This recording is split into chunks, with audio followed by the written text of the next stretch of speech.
1, 2, 3, 4.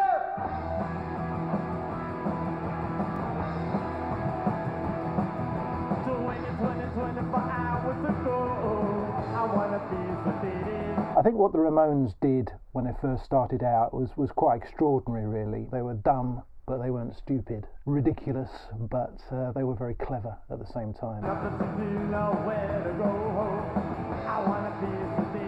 What the hell's that I've just heard? You know, take the needle back. Yes, a lot of their stuff sounded the same, but that's why we like them.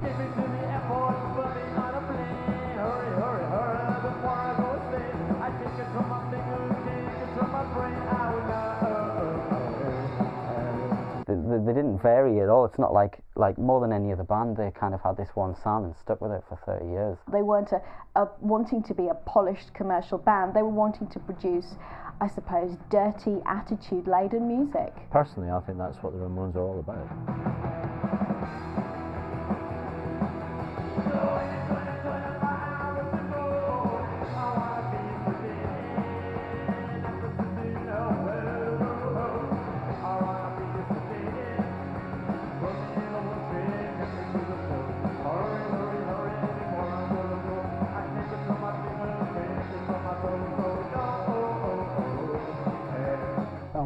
Lie down on this hospital couch and have a shot of something, you know, because at the moment this is all a little bit too much for me.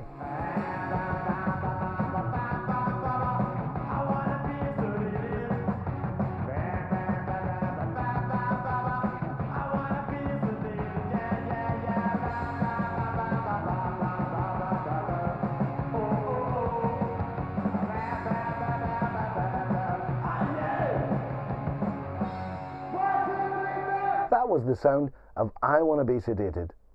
It was first recorded in 1978 by the original lineup of the Ramones.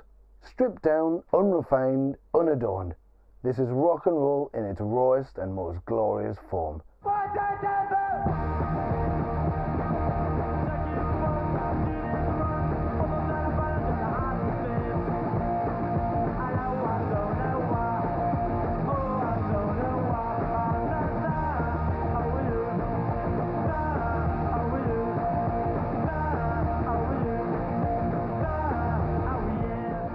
But you started punk, kind of. Well, we consider it a genuine rock and roll, you know, from the gut, you know. Rock and roll was meant for punks, and it started. I guess Elvis Presley started in the mid-50s. You know? Yeah, but punk is an answer to all the glitter and the stuff that costs a lot of money. No, punk is just a rebellious rock for all kids, all over.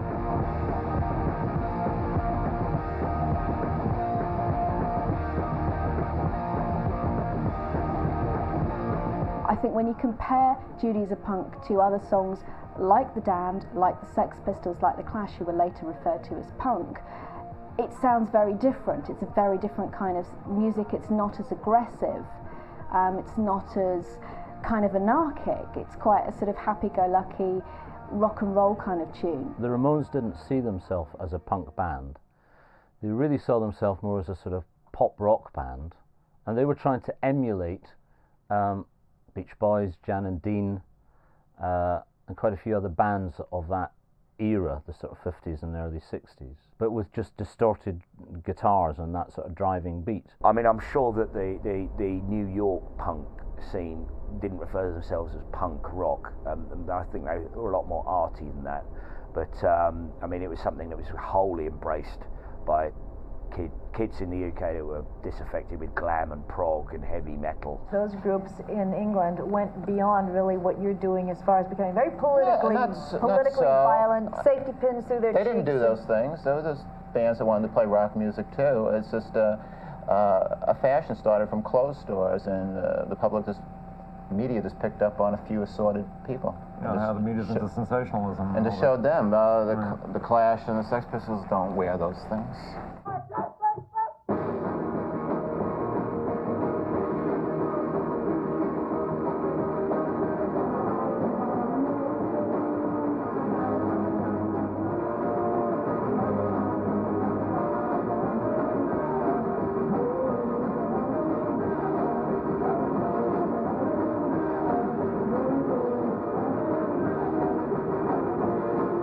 it's got all the sort of archetypal punk signatures in there. You know, it's stripped down, very economical, and it's kind of got a snappy chorus basically. So yeah, it definitely set the standard. The sheer speed of the performance would have left a lot of people quite shocked. Just the whole approach would have been a real eye-opener, you know, a real jaw-dropper for a lot of people at that particular time.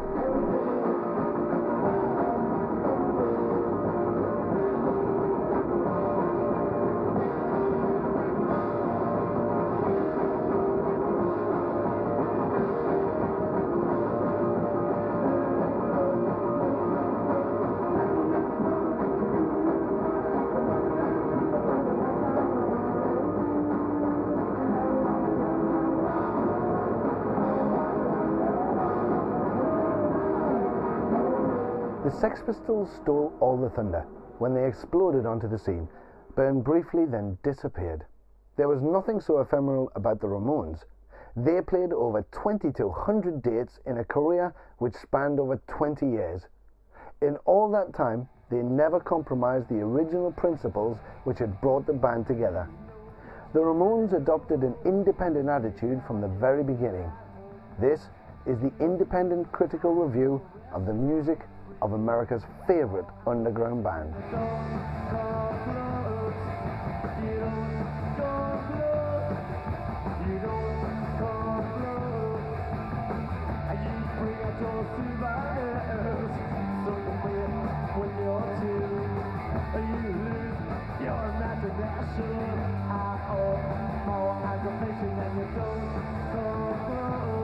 The Ramones were formed in 1974 from a group of friends who grew up in the New York suburb of Forest Hills. In a peculiar pact, the four unrelated band members decided to adopt the same surname. They settled on the name Ramone, which Paul McCartney had occasionally used to conceal his own identity, and from the earliest days, even if it wasn't one in the literal sense, the band always had the appearance of a family. And by the way, your names aren't really Ramon. You just didn't know. Coincidence. You never. It's a coincidence. Yeah. You just all have. When we met in the elevator, we all have the same last name. You never give your real names, but you don't want your mothers to be subjected to that. Disgraced. Right. Yeah. How'd you? My mother just left the country, you know.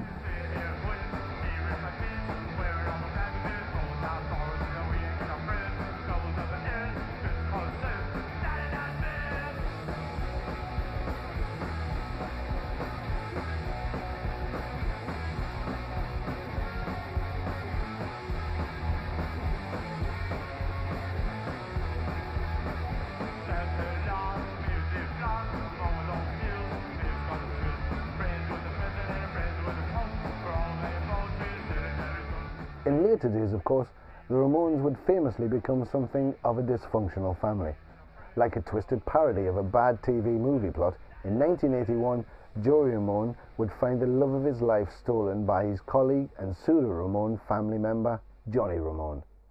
Joey never spoke to Johnny again, but he took revenge in the only way he could, by penning the song, "The KKK Took My Baby Away."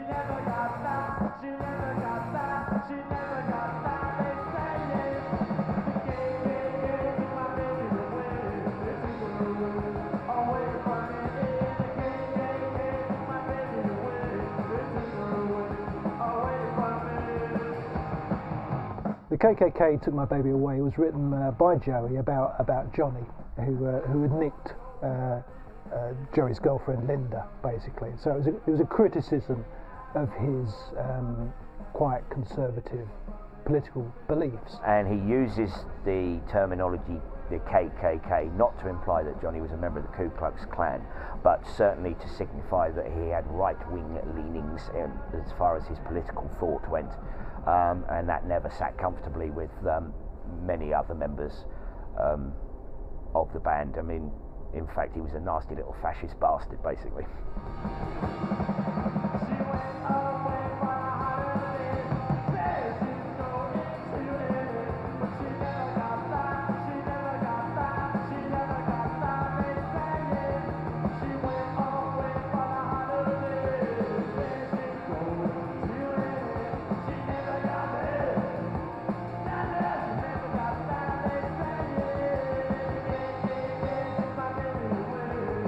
is a band who, while they can't always keep it together within themselves, when they get on stage or when they make a record, they're still the Ramones and they're still a gang. And this song shows, it tells you a lot about the band.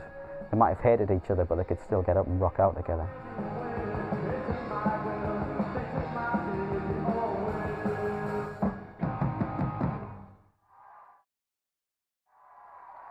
But the internal conflict which spawned the anger of a song like The KKK Took My Baby Away was still a long way in the future when the 4 original members of the Ramones first came together.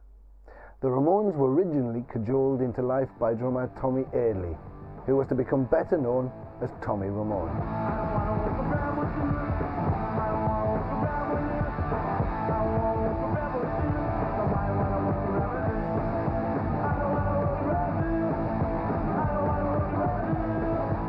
We started like summer of 1974, and we grew up together, lived in the same block, we were friends.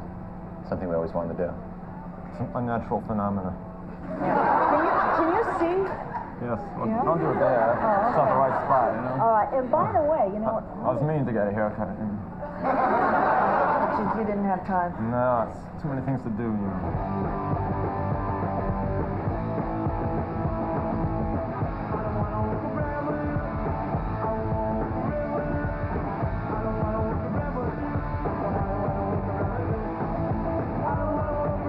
Tommy may have been the original keeper of the flame, but the most famous member of the Ramones is, of course, Jeff Hyman.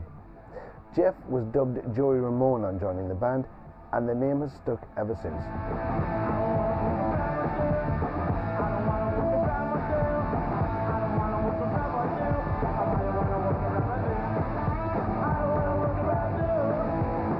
The most notoriously difficult figure in the band was Douglas Colvin, better known to the world as Dee Dee Ramone.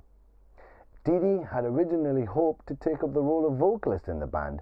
With the discovery that Joey had the superior talent in that department, Dee Dee was given the consolation prize and was appointed as bass guitarist and backing vocalist. It was Dee Dee who would begin every song by stepping up to the microphone to bellow his trademark.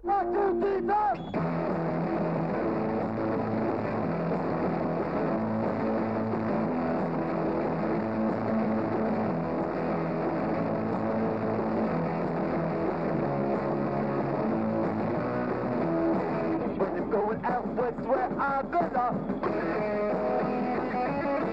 When the days are short and the nights are long,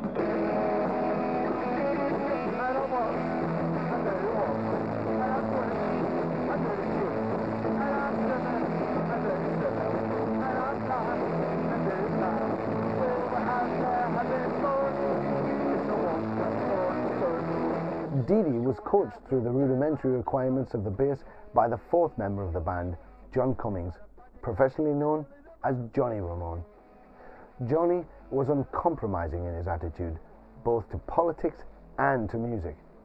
He had a very clear idea of what he wanted the Ramones to be. Straight down the line rock, played fast and loud, night after night after night.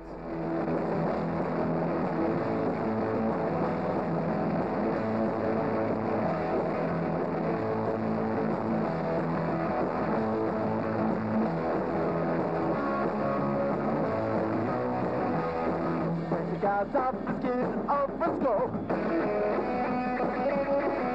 I beat a little chick wherever you go. By early 1975, the band had evolved its prototype uncompromising buzzsaw sound.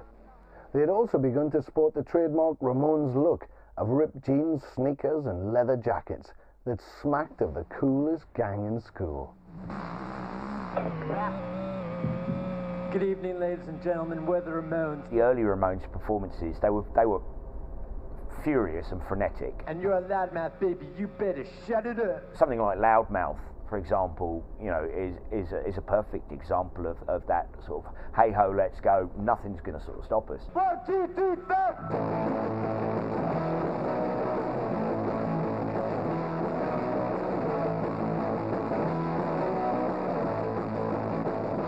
The Ramones' guitar sound is very, very, very basic. That was their trademark, and the Ramones stuck to it, you know, by fair means or foul.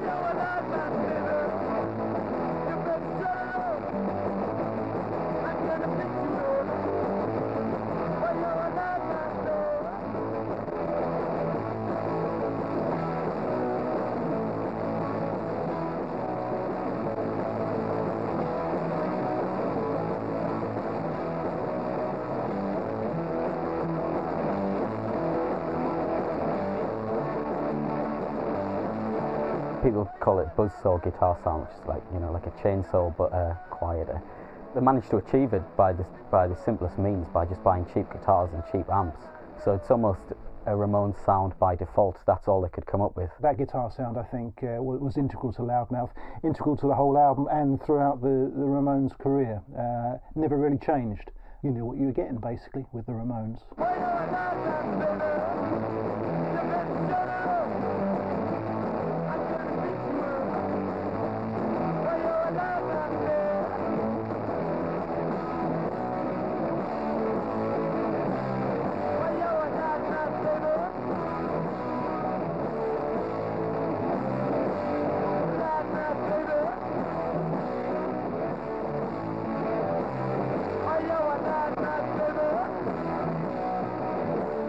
The Ramones were unashamedly a band who were proud of their suburban Forest Hills roots. They never tried to deny those roots throughout their years as a hard-working and successful group enjoying worldwide recognition. The stamp of the suburbs was visible in the music and the attitude of the Ramones.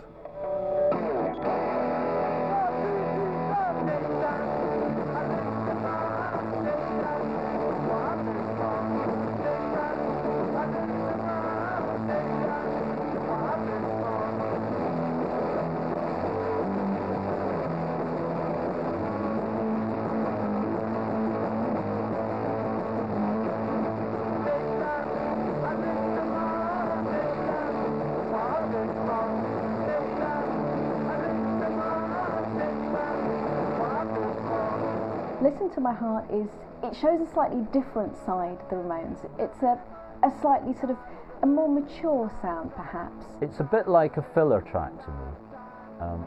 Not crap. The concept of the term masterwork was something that was way beyond the Ramones at that point. They were just concentrating on doing very, very short, very simple, you know, in-your-face, highly memorable songs that just were beginning to nag into your brain, and then they'd finish.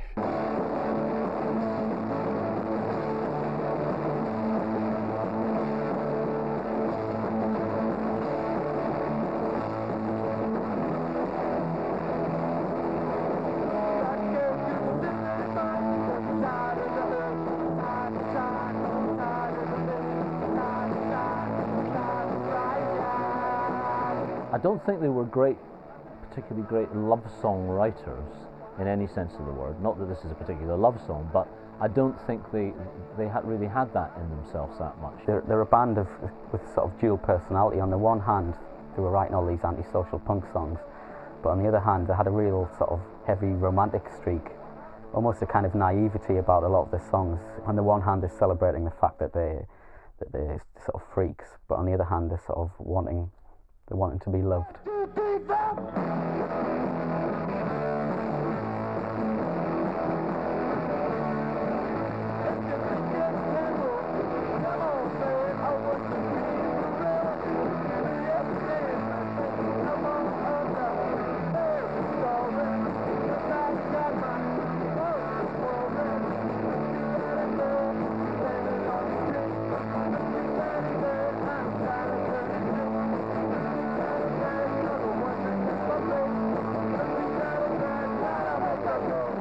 One key element of the sound was Johnny's unique guitar style.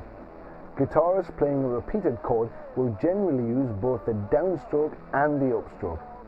Johnny Ramone insisted on playing chords only on the downstroke, but it created a unique treble-tinged sound which had the effect of a heavy sound but steered the band away from heavy metal.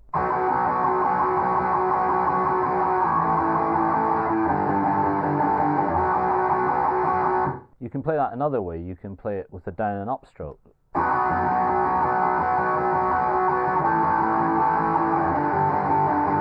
It doesn't actually have quite the same attack, because all downstrokes, believe it or not, it's all to do with the weight of the hand and the body and the arm. Pulling it up, you're working it against gravity. And so going, if I play all upstrokes, you'll hear the difference completely.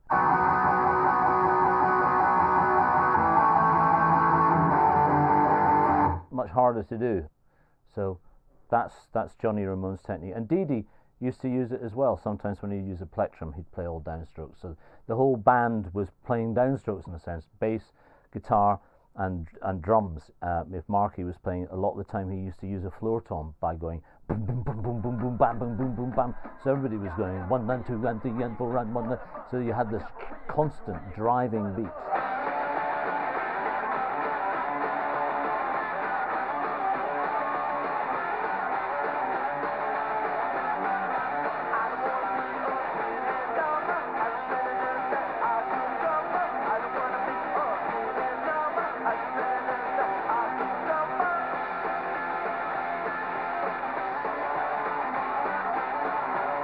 The first year of the band's development involved the inevitable round of small club dates, playing to small audiences who were often apathetic and bemused by these strange individuals crashing through a non-stop barrage of high-octane, up-tempo songs played at ridiculous speeds.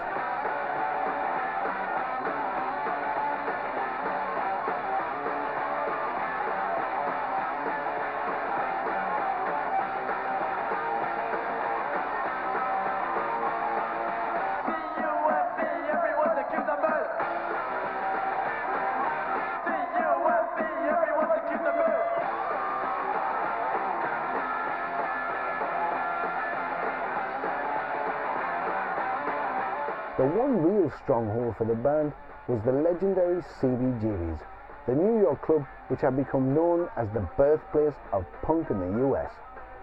In early 1976, even as an unsigned act, the Ramones began to draw a healthy crowd, which soon overflowed the 600 capacity club on the back of unique offerings such as Beat on the Brat.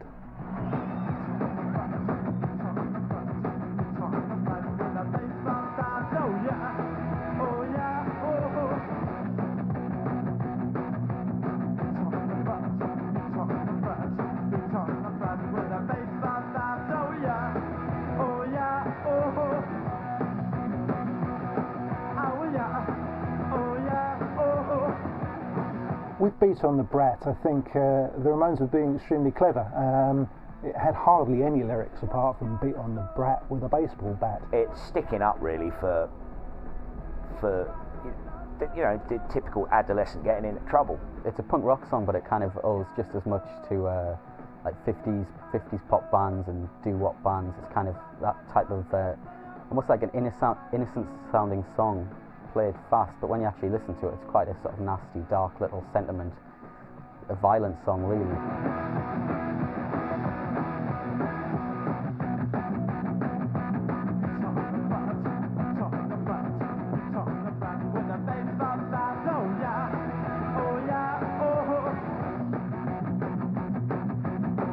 And it's comical as well. This is the other thing. So I think that's the thing. They weren't threatening with their violence, although actually when you look at some of the lyrics, they are pretty violent, some of them. It's got so much attitude. It's just fantastic. Archetypal Ramones, definitely.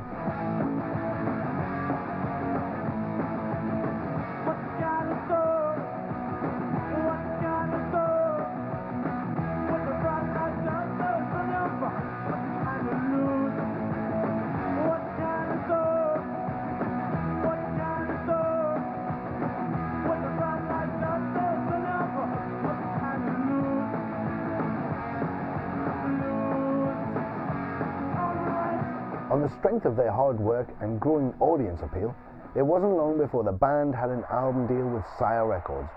The advance was tiny, and the disc was recorded in 4 days, but the result was the amazing first album, released in 1976, simply titled The Ramones.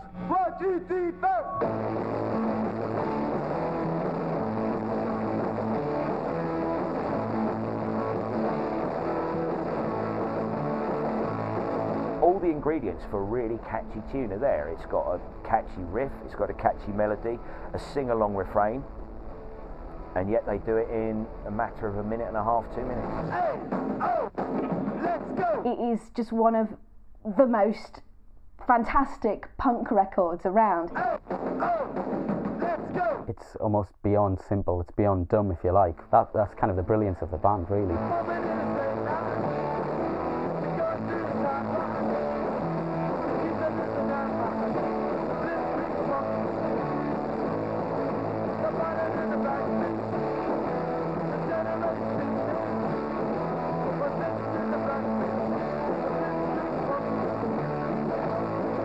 The Ramones had a heritage that went back to bubblegum, whereas the British punks, that was a complete anathema to them. You know, things like the Bay City Rollers hated as much as they hated ELP, but the Ramones really liked the Bay City Rollers. So you'll find that, as I understand it anyway, the Bay City Rollers song Saturday Night, which goes S-A-T-U-R-D-A-Y, Saturday Night, was a direct inspiration for this track.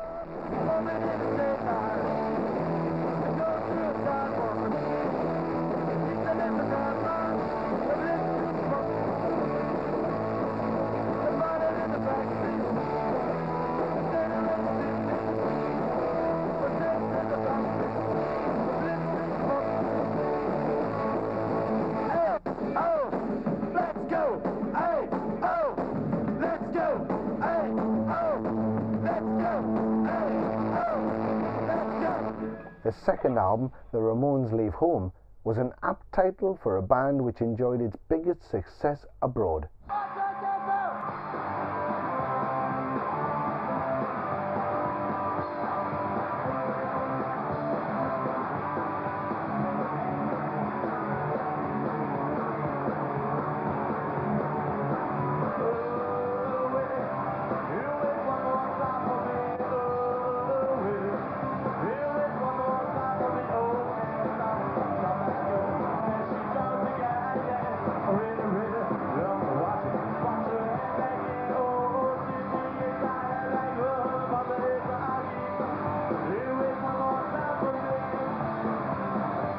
Packed with unforgettable songs like Pinhead, California Sun, Commando, Glad to See You Go, and the anthemic Give me shock, cheaper.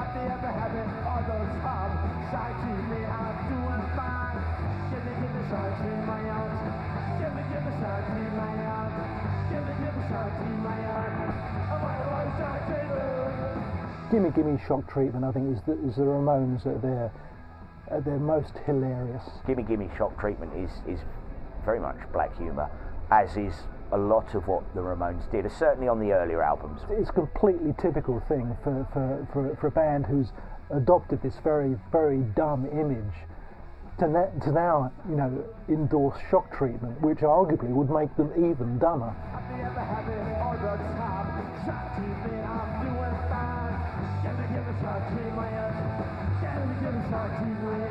They are seeing life around them and their own lives, and they're sort of turning it into a comic book through their lyricism, really, of songs like this. It's reinforcing the idea of their sort of outsider status. We're acknowledging the fact that they're seen as sort of losers or, you know, slightly mentally unstable, and that song's playing up on that. It's the idea that, you know, they don't want to be normal, or if they do want to be normal, it's not going to happen.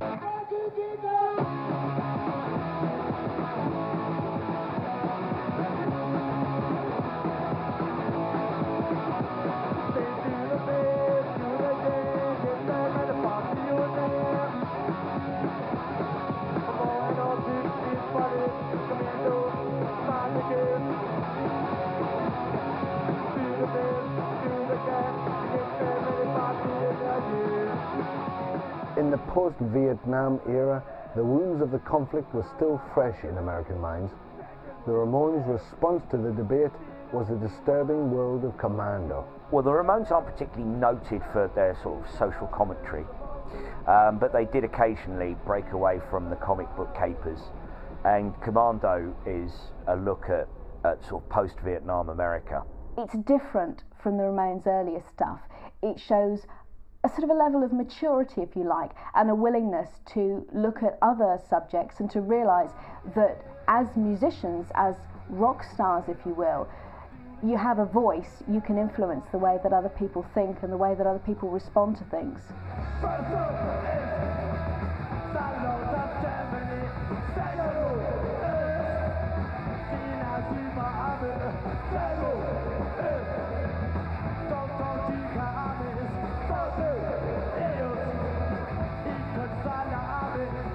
Sometimes the lyrics didn't make a lot of sense if you read them, but they make a lot of sense sung. And that's a little bit of a craft in its own right. And they were very good at that. You're never quite sure whether it's a song that's come out of anger at Vietnam or whatever, because they quote that in their song, or whether it's just a kind of tongue-in-cheek piss take of the US military.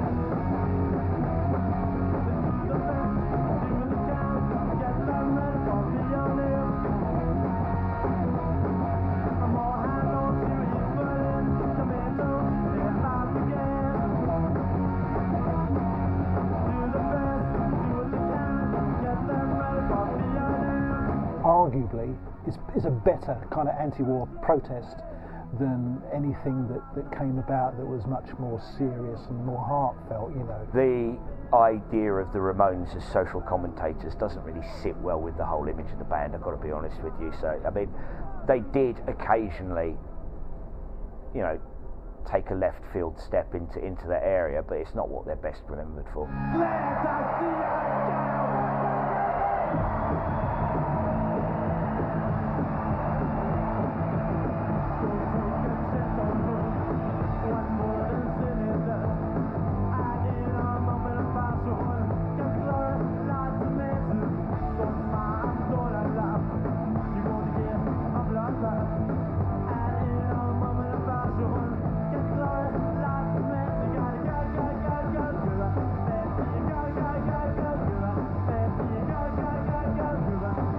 It's not a song which is music by numbers as such, but it is Ramones by numbers. It's a classic Ramones track. They've got a tried and tested formula.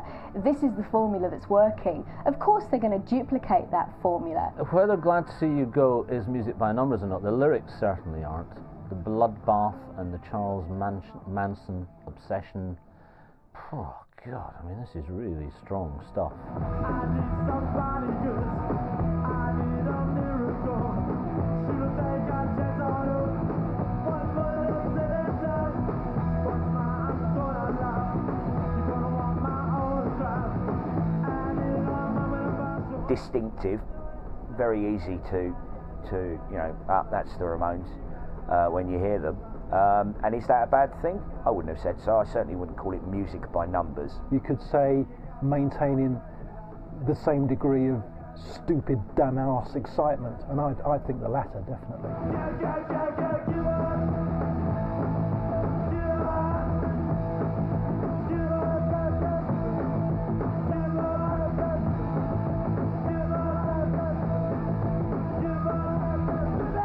The Ramones went straight back into the studio to record Rocket to Russia. They came up with Sheena Is a Punk Rocker, which became a genuine hit in the UK, rising to number 22 in the singles charts.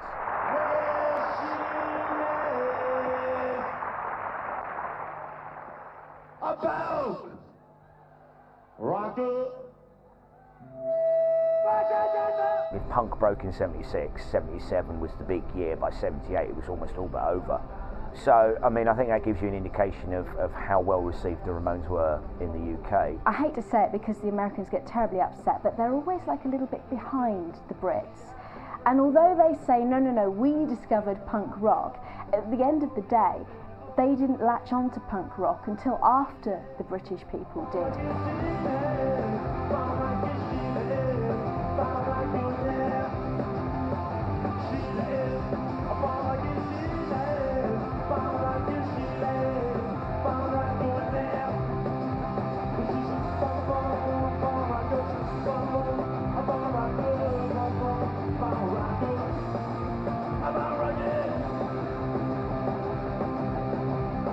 singles charts in the UK and the US vary greatly. In the US, it's reliant on radio airplay, and that's how they often measure success.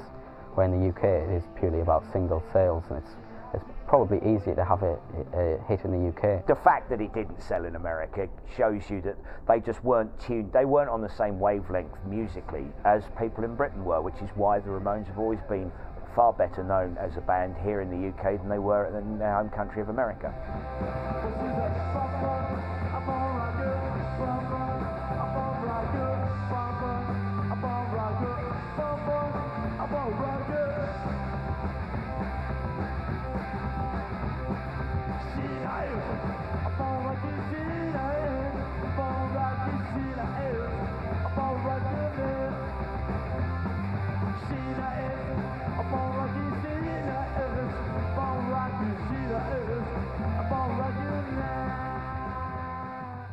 Sheena was followed by the sublime Rockaway Beach, which also charted in the UK. With its American suburbia subject matter and upbeat sound of the summer, surely this should have been the US breakthrough. Rockaway Beach is one of the defining Ramones moments of all time. It's probably the most obvious reference to the 50s and 60s pop influence of the band. It's nearly danceable if you could imagine dancing to a Ramones track, you know.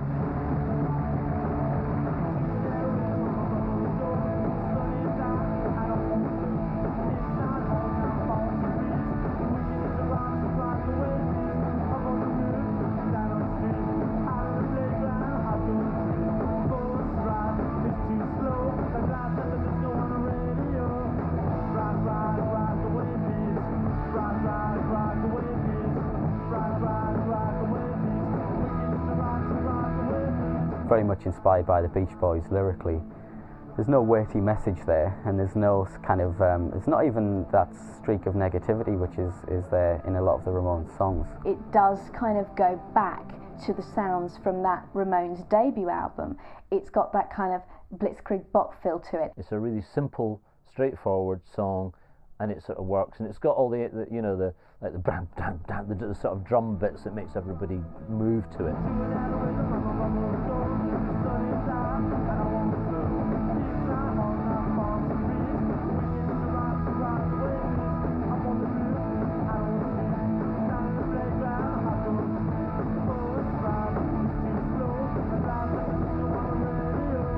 Musically, it is extremely simple, extremely instant, if you like. It's a pop song in that you're straight into the chorus within 30 seconds. It's just a brilliant song of of a little slice of American life, a la Ramones. I mean, how many Ramones fans have made the trek to Rockaway Beach? It actually exists.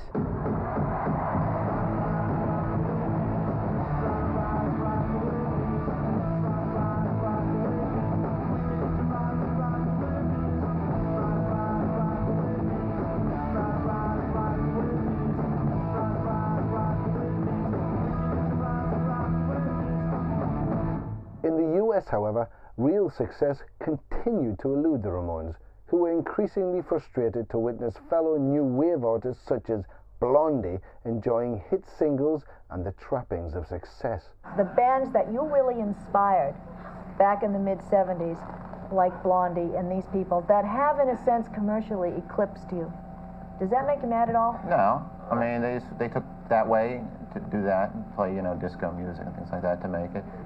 We do what we believe in, we have our integrity, and we're happy doing what we do. The only band that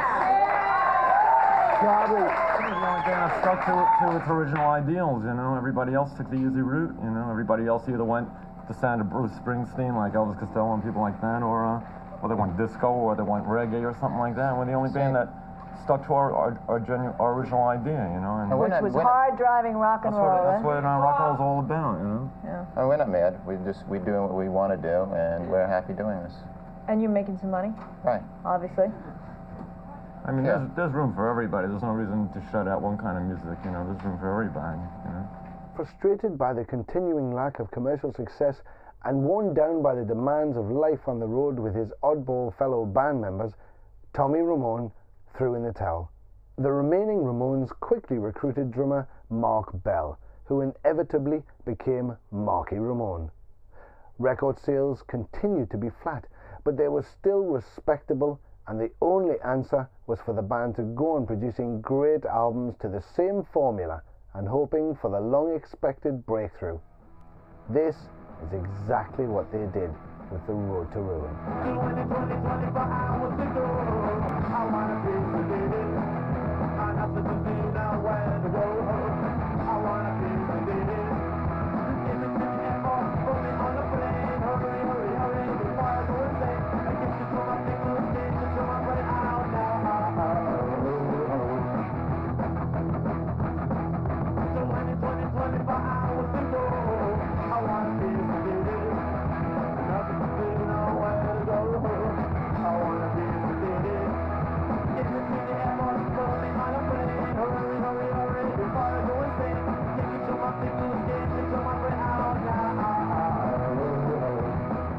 I Want to Be Sedated, I think is the greatest ever, God, I don't want to be on the road anymore kind of song. You know, musically, a band is bound to have changed over the course of a few years. They've had a bit more time in the studio, they've had more time writing records, so it's almost like they've managed to hone in on that sound, they've managed to develop it, although it's quite clearly, obviously, a Ramones song. It's got that typical Ramones sound to it.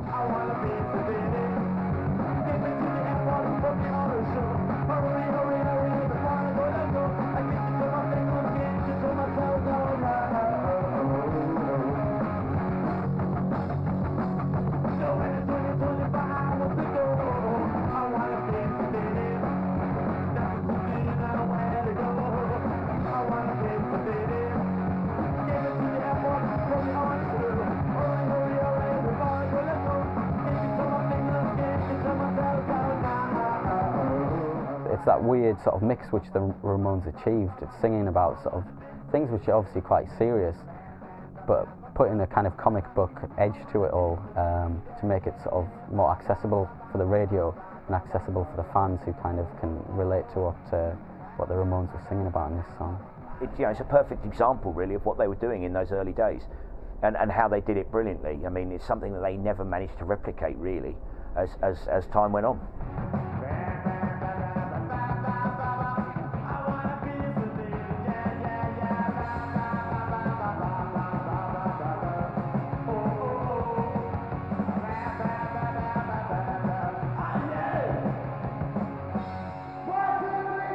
The band finally bowed to outside forces and in 1980 employed Phil Spector to produce the next album, End of the Century.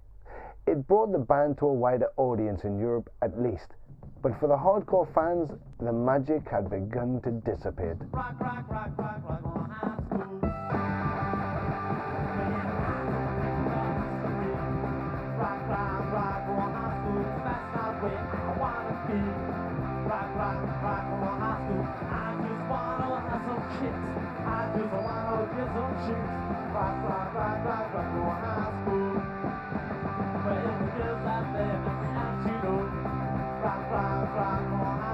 The End of the Century was an album where the Ramones kind of got to indulge their 50s and 60s pop fantasy by bringing in Phil Spector. It was a sign of a band who had some commercial success and were able to kind of bring in this guy who they knew had made all their classic records growing up. Spector obviously was famous for producing a lot of the bubblegum acts of the 50s and 60s that so influenced the Ramones.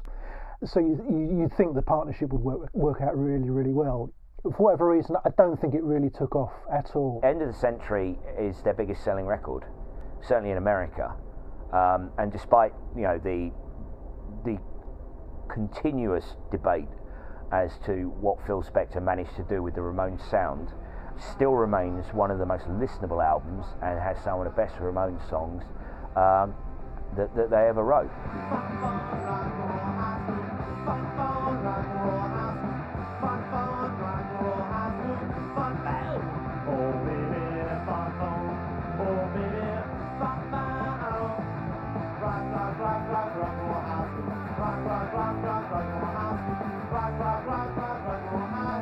Phil Spector doing your album End of the Century, that must have been quite a buzz to work with that man.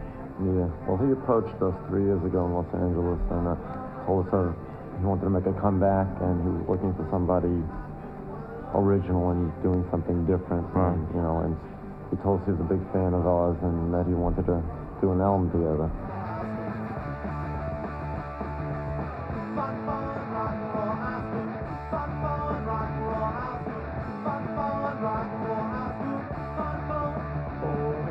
Even looking at the cover, it just looks too clean, too perfect. Yeah, I remember seeing it in record shops at the time and thinking, oh, you know.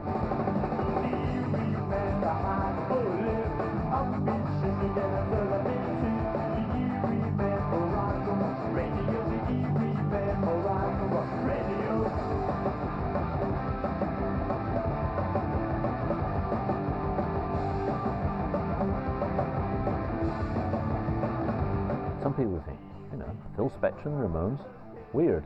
But actually it wasn't weird, although it turned out to be pretty weird. And the Ramones, I think, threw themselves at his mercy to a certain extent because of who he was. Where perhaps, you know, maybe they should have said, oh, actually, Phil, I think we should play it like this, you know.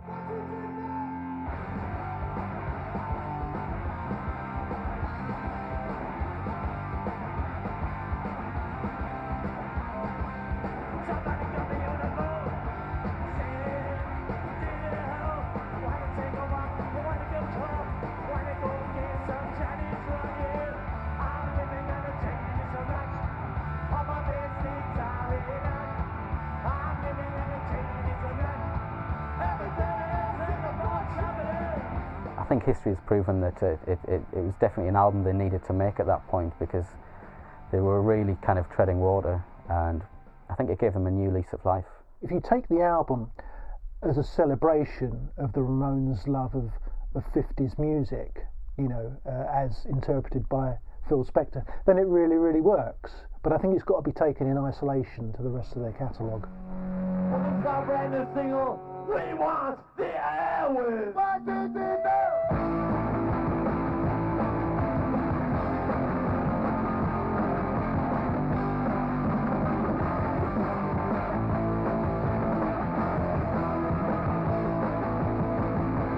We Want the Airwaves is probably the most unusual Ramones track, because it really does sound like an attempt to be a pop band, in the sense of, okay guys, I'm your new producer and we're going to do it like this, you know.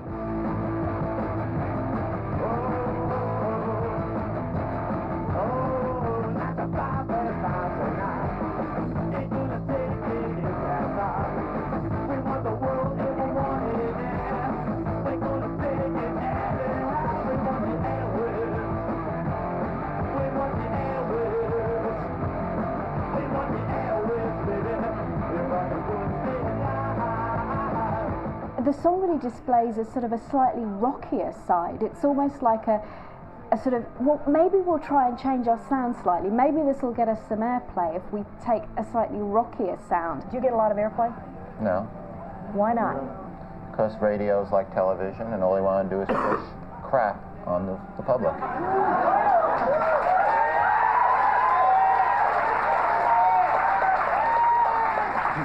Not this show. This show is one of the better shows on television. I'm talking about... I mean, I'd say something bad about this show, too, but I just feel that way. I mean, I'm just talking about situation comedies and things like that. If that's what you right. Yeah. I'm talking about situation comedies. But what about like radio? Yeah, that must make you mad, because you really... Yeah, you really thrive. I mean, you survive on airplay, don't you? You need that to sell your records. So. Yeah.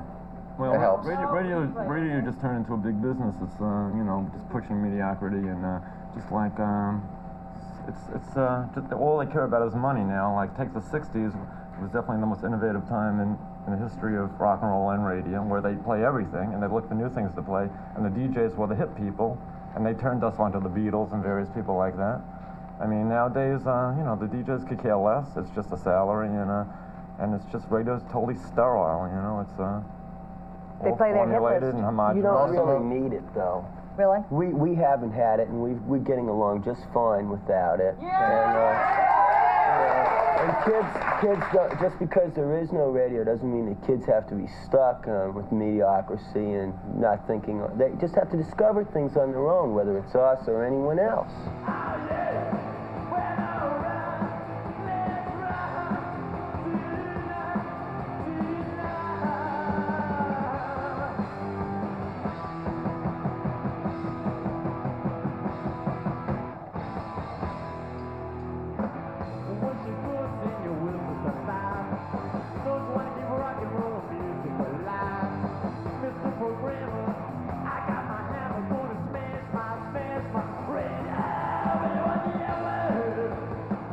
mean, I Want the Airwaves is you know, them saying, look, this isn't fair. Predominantly probably in their home country.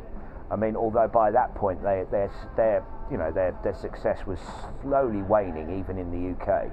But yeah, that would have been, you know, a direct statement saying, hey, we're good enough, and they were, you know, why aren't you playing us? It's like they're venting their frustration, but they're also saying at the same time, we're not going to kowtow to you anymore. You know, we've written some great commercial stuff in the past. You haven't played it. Just forget it. It's not a band who has sat being bitter about their lack of commercial success. Or if it is bitterness, it's kind of wrapped up in irony and tongue-in-cheek, sardonic humour. It was still played with enough anger and attitude for it to be the Ramones, but musically it was completely off beam. Maybe they decided they were bored, you know, and they decided to try something different.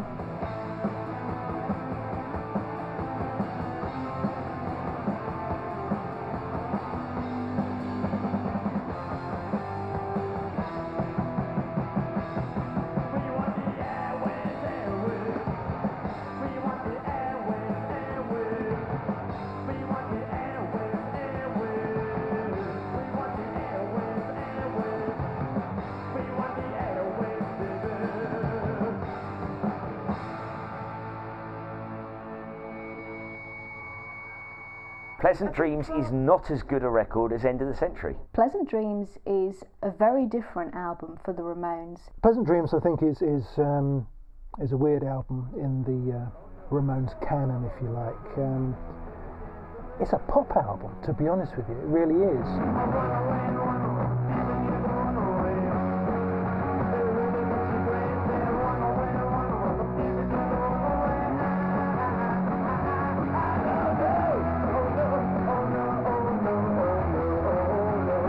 The band moving into the 80s and moving in slightly harder, just sort of, it's not heavy metal, but it is more towards a harder rock sound. It has none of that kind of underground garage punk sound as the early stuff. I think as a result, something was lost along the way.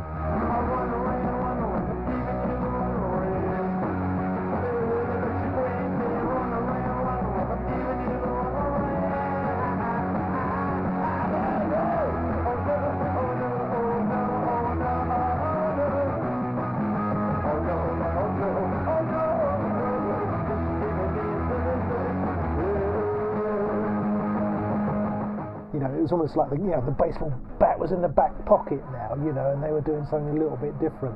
You know, you can't beat on Brats forever, admittedly, but that overt poppiness, I think, you know, did confuse people at the time. The humour's still there in songs like the KKK Took My Baby Away, but it's not exactly kind of throwaway humour, and there's almost a sense of unease within the band. That sense of tension, which was always there, is kind of seems to rise to the surface.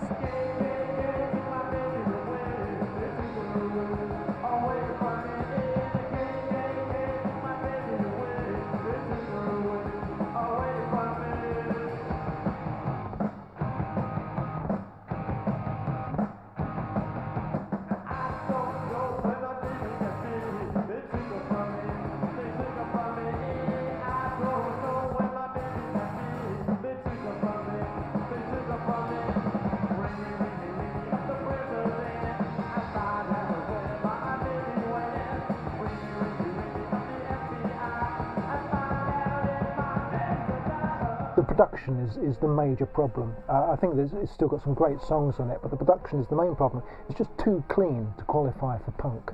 Well, the production's not bad. It's a bit more sort of heavy metal than punk, I suppose. And I mean, although the Ramones have got a kind of a hard rock base to their sound, you know, they weren't a heavy metal band. Yeah, and never should have been. Goldman, the producer, really directed the band away from their roots, and that was part of the problem. You listen to Pleasant Dreams and Goldman really doesn't understand the band, but would you expect a bloke that wrote I'm Not in Love or The Things We Do for Love, right, to understand what the Ramones are about? I don't think so.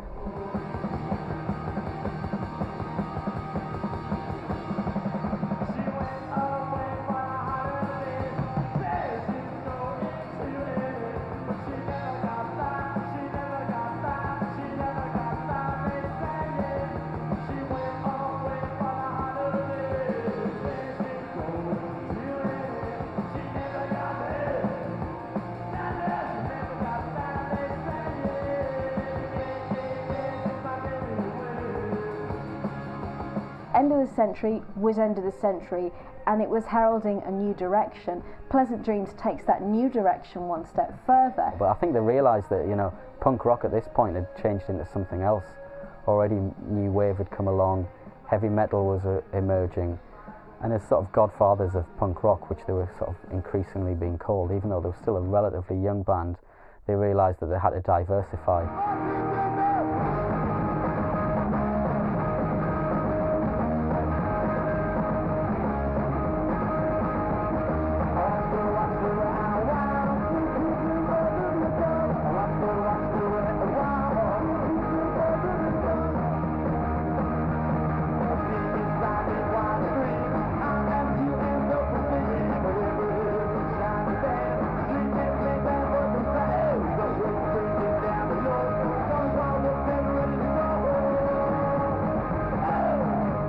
The band's craving, I think, for radio play, for respectability, for mainstream acceptance, really harmed them at those latter stages. They never really had their day, although in hindsight they're regarded as one of the great punk bands of New York, the godfathers of the New York punk scene. They never really enjoyed a level of commercial success as some of the other bands that were around at that time. So many bands have tried to do what the Ramones did, but they never quite get there because they just had their own sound. They took a template which worked for 50s and 60s bands, but kind of made it their own and made it rock and roll, if you like. Dress it in black leather and play it very loud.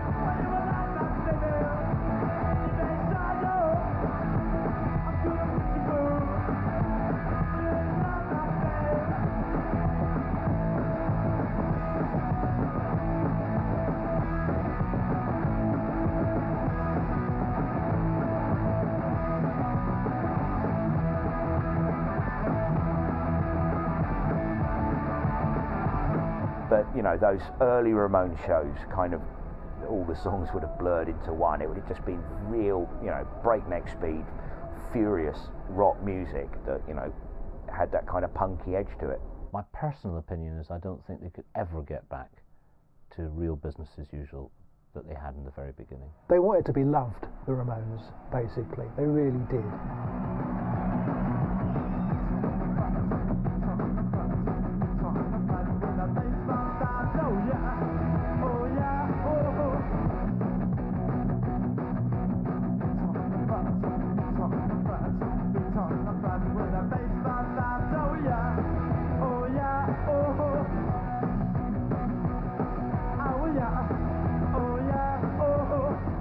Despite the fact that the band would never receive huge commercial success, they always commanded the respect and plaudits both from their contemporaries in the music business and the hundreds of bands which came after them.